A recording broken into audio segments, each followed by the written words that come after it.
তারেক জিয়া যেদিন বাংলাদেশে আসলো ওই দিন বিভিন্ন টোল প্লাজার তারেক জিয়ার জন্য ফ্রি করে দিল। কে দিল? অন্তর্বর্তী সরকার ডক্টর মোহাম্মদ ইউনূস। তো বিশেষ করে ডক্টর মোহাম্মদ ইউনূস জনগণের সম্পদ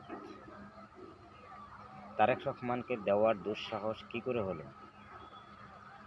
দেখেন, প্রত্যেকটা টোল প্লাজারের টোল জনগণের টাকা।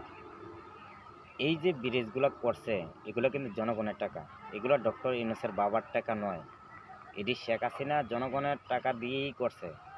শেখ হাসিনা এত উন্নয়নের জোয়ার নিয়ে আসলো এই বাংলার মাটিতে। শেখ হাসিনা কি ভুলে গেলেন? শেখ হাসিনাকে ভুলে গেলেন কোনো সমস্যা বোধ আমরা মনে করছি না। কারণ রাজনীতির মাঠ এখন আসবে, এখন যাবে, এটি স্বাভাবিক।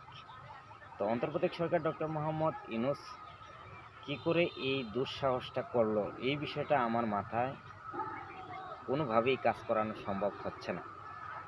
দেখেন, তারেক রহমান বাংলাদেশের এমন কোনো ব্যক্তি না যে আপনি তার জন্য বাংলাদেশের টোল ফ্রি করে দিতে পারেন। যদি তারেক রহমানের জন্য কোনো কিছু ফ্রি করতে হয়, আপনার বাবার সম্পদ, আপনার সম্পদ থেকে করুন, জনগণের টাকা কেন?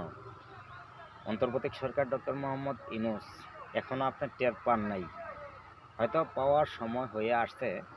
তো আমি বেশি কিছু আপনাকে বলছি না, শুধু এইটুকুই বলছি, জনগণের টাকা তারেক রহমানকে দেওয়া আপনার উচিত হয় নাই। তো হয়তো আংশিক বিষয়টা আমার নজরে আসছে যে টোল ফ্রি কিংবা 350 ফিট ময়লা আবর্জনায় ঘিরে রাখা, বিভিন্নভাবেই আমি দেখছি যে তারেক রহমানকে হেল্প করছে। হয়তো অন্তর্বর্তী সরকার হেল্প করেন, সমস্যা নেই, মানুষকে হেল্প করাই মানুষের কাজ। তো অন্ততপক্ষে জনগণের টাকা না দিয়ে, জনগণের সম্পদ নষ্ট না কইরা, আপনার বাবার সম্পদ, আপনার সম্পদ যদি থাইকা থাকে তাইলে তারেক রহমানকে আপনি হেল্প করেন, জনগণের টাকা দিয়ে না। জনগণের টাকা এত হাড় ভাঙ্গা পরিশ্রম করে জনগণ ট্যাক্স পেড দিবে, আর এই ট্যাক্স পেডের টাকা আপনি অন্য ব্যক্তিকে দিয়ে সহযোগিতা করবেন, তার নাম সহযোগিতা হবে না। একদিন প্রশ্নের মোকাবেলা আপনি হবেন, মনে রাখবেন।